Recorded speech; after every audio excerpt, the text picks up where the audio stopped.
Salut à tous, c'est Moussefoot, j'espère que vous allez bien.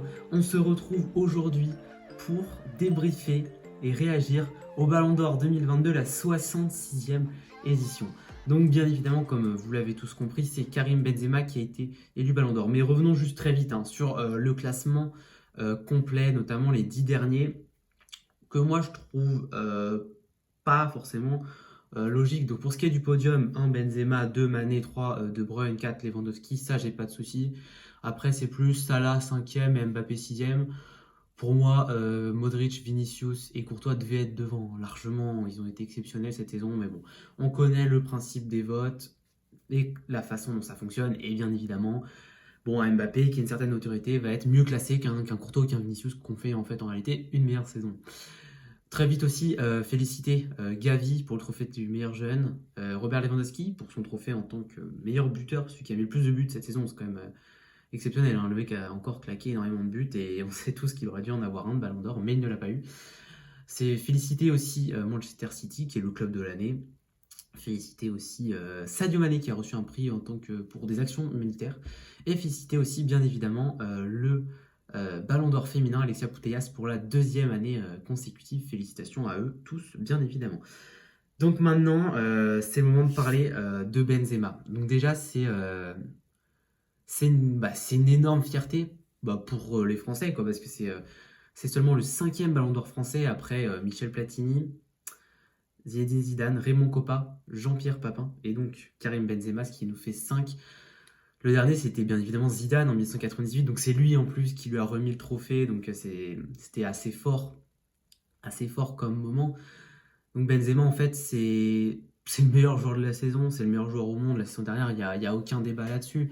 C'est un joueur en fait qui a 34 ans, et bah, ils ont énormément insisté, même lui sur ça, dans ses interviews ou même dans la conférence de presse, sur le fait que à partir de 30 ans, tu dois de plus en plus travailler pour t'améliorer, parce que tu es dans une moins bonne condition physique que les plus jeunes et donc tu dois faire plus pour arriver plus haut. Et lui, c'est ce qu'il a fait et qu'il explique totalement. Et fait important que moi j'ai noté, les 4 premiers du Ballon d'Or ont plus de 30 ans. Benzema 34, Lewandowski 33, Mané 31 et De Bruyne 30. Donc ça montre aussi quelque chose donc pour Mbappé, Vinicius et Haaland qui sont eux très jeunes et qui sont évidemment pas loin de l'avoir. Donc Benzema est devenu le plus vieux Ballon d'Or aussi. C'est le plus vieux Ballon d'Or depuis le tout premier en 56, Stanley Matthews. Mais donc avant tout, en fait, ce qui est important, c'est que Benzema, c'est un joueur complet.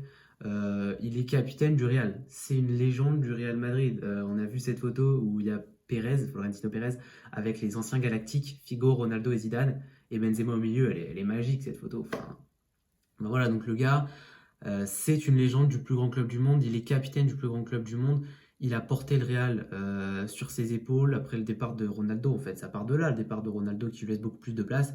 Et depuis, c'est le meilleur joueur au Real et le meilleur joueur du monde du coup cette année-là. Et en fait, c'est lui, on a vu en Ligue des Champions. Il finit meilleur buteur avec 15 buts. Il est meilleur buteur en Liga, meilleur joueur en Ligue des Champions, meilleur joueur en Liga. Il gagne le trophée The Best, il gagne la Ligue des Nations. Enfin, qu'est-ce qu'il lui faut de plus, quoi? Il a gagné 5 Ligues des Champions.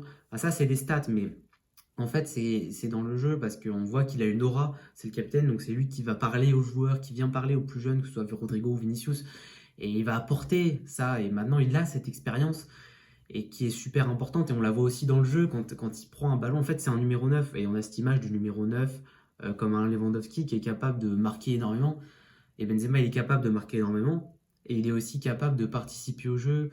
En fait c'est un numéro 9 et un numéro 10 à la fois, un peu comme Harry Kane où il est capable de venir prendre le ballon, de venir remiser, de dribbler, de faire des passes. Il est capable de marquer sur un centre, il est capable de marquer sur coup de pied arrêté, sur penalty. C'est vraiment un joueur super complet, pied gauche, pied droit. Enfin, il n'y a rien à redire. Donc, c'était une très belle édition du Ballon d'Or, qui ressort donc avec un Ballon d'Or français, Karim Benzema, ce qui fait extrêmement plaisir. Il l'a mérité, Mané aussi a mérité sa 2e place. Tout le monde a mérité, je trouve, sa place, à part voilà, peut-être Mo Salah et Kylian Mbappé. Mais donc c'est un vent de fraîcheur parce qu'il y a très peu de ballons d'or ex-Lionel Messi et Ronaldo. Et il y a eu Modric qui a réussi à l'avoir quand il était là. Il y a Benzema maintenant, donc c'est totalement exceptionnel. Donc voilà, encore une fois, un énorme bravo à Cristiano Ronaldo, à Karim Benzema pour son ballon d'or. Félicitations à lui, à son équipe. Et c'est ça, c'est que c'est récompense individuelle, mais lui, il montre bien que c'est collectif, en montrant que grâce à son équipe, il a été là et que sans son équipe, il n'aurait pas pu être là, bien évidemment. Donc, bravo à lui. Maintenant, portez-vous bien jusqu'à la Coupe du Monde. Ça commence dans maintenant 33 jours, je crois. Il y aura avant ça une vidéo débrief sur la phase retour Ligue des Champions. Et après, on part pour la Coupe du Monde. Donc voilà, j'espère que cette vidéo vous aura plu. N'hésitez pas à vous abonner, à partager. Let's go!